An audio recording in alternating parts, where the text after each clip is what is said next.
Yeah, so first thing all, thanks a million. I think this is a wonderful innovation, because the most important thing is that we're all actually talking and we're sharing our ideas, and I'm delighted to be part of this with these wonderful people. I don't claim to be an expert. I have a construction company and I have a renewables company. I'm here to talk about construction and renewables. My company is Renewables Ireland, and the founder of it.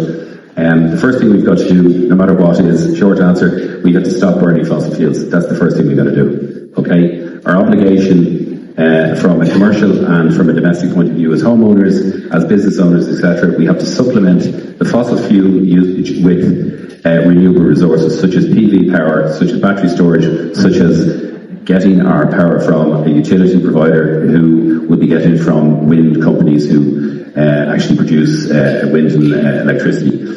In order to do this government policy, not that it has to change, we talk about it all the time. We know we have all these targets to hit in 2030 and 2040, but we need to be told how to do it. In Ireland, we don't like being told what to do, but we need to be told what to do. So in order to be told what to do, we have to prioritise certain things. So we have to prioritise wind, I think we have to prioritise wave, PV, solar and battery storage. Okay, that's what we've got to do in this country to try and actually hit our targets, etc. Our expertise, we have to develop the expertise within Ireland, but in order to do that, we have to bring companies externally in here to build all of these wind farms, etc. We did it back in the 80s when we built toll roads. We didn't have the expertise to build toll roads, so we brought in people to build toll roads, and we brought in investment. Okay, and that investment, if you look at our infrastructure around the country, it is actually quite a good roads infrastructure. We also have to look at what we have. We have to look at the resources here. It's wonderful to see what we're going to be doing off the shore of Dún Laoghaire in terms of wind farms. Eddie O'Connor developed a wind farm down in Arklow. It was the first wind farm in Europe. That was an extraordinary thing for us as Irish people to be proud of. We need to roll that out. We've got the west coast of Ireland. I mean, the west coast of Ireland is a natural resource along with the east coast of Ireland, whereby we can actually create wind farms, solar farms, and use that to make this country completely sustainable. If we decide to do that, and again it takes government innovation and investment, etc., we have to collaborate with Europe to make sure that if we actually produce all this electricity, that we can actually export it. So we have to actually, from a governmental point of view, start actually having discussions with other governments within Europe, etc.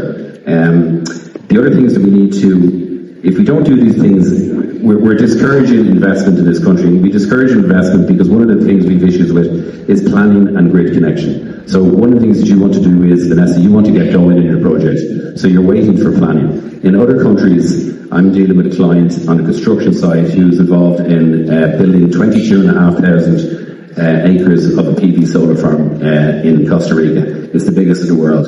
The planning was done relatively quickly because the government looked at it. It's land that can't be used for anything else, so it makes complete sense. So our planning has to actually change. The other thing that's very important is, it's wonderful to see something here from the SEAI. The grants that are actually available are absolutely fantastic from a residential perspective. So on a standard build house, if you're putting PV solar panels on your roof, you're getting nearly €3,000 between no VAT and a grant from the SEAI. So we need to educate people. So education is massively important. From a commercial perspective, a commercial business can earn up to €162,000 from the government in terms of grants. People don't know that. So again, it's about education. Education starts with things that we're doing in our college. It's wonderful to see at the moment that we have environmental degrees, sustainability degrees. We never had that in Ireland before. And we need to just keep, I suppose, supporting all these initiatives. Other little notes have taken research, education, R&D, again to explain it, to get the correct people, like these experts who are here, to talk responsibly about what's happening in the marketplace. I've been listening to our national broadcaster have people on who were discussing PV, solar, and they were saying that you can't put it on north-facing roofs. The only roof you can put it on is a south-facing roof. Incorrect information. The minute people hear that, then all of a sudden you have a certain cohort of people say, I'm not actually going down the PV road. There was a guy on who was talking about EV charging recently, and he was asked by Pat Kenny, how much is an EV charger? And he said €3,500. Now that's put a huge amount of people off. An EV charger is probably about €1,200. So information is key.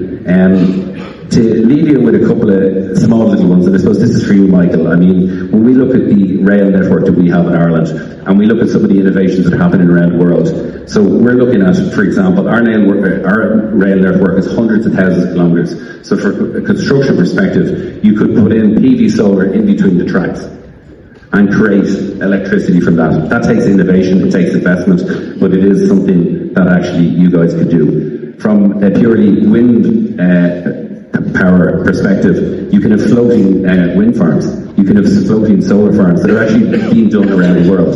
So it's about us grabbing, I suppose, learning from what's out there and stuff like that. But the key message is to actually educate people so they can understand what is out there and what initiatives they can actually use to actually reduce their CO2 emissions. Because at the end of the day, guys, if we don't do it, we're going to have a very, very different world in the next 10 years. To give you a quick one, my wife was in Barcelona yesterday on business, and it was 37 degrees. Now, 37 degrees, guys, is throwing chicken fillets in a slow cooker and getting them cooked. That's crazy stuff, you know, so we need to start looking after our environment a little bit better. So that's it. Thank you very much.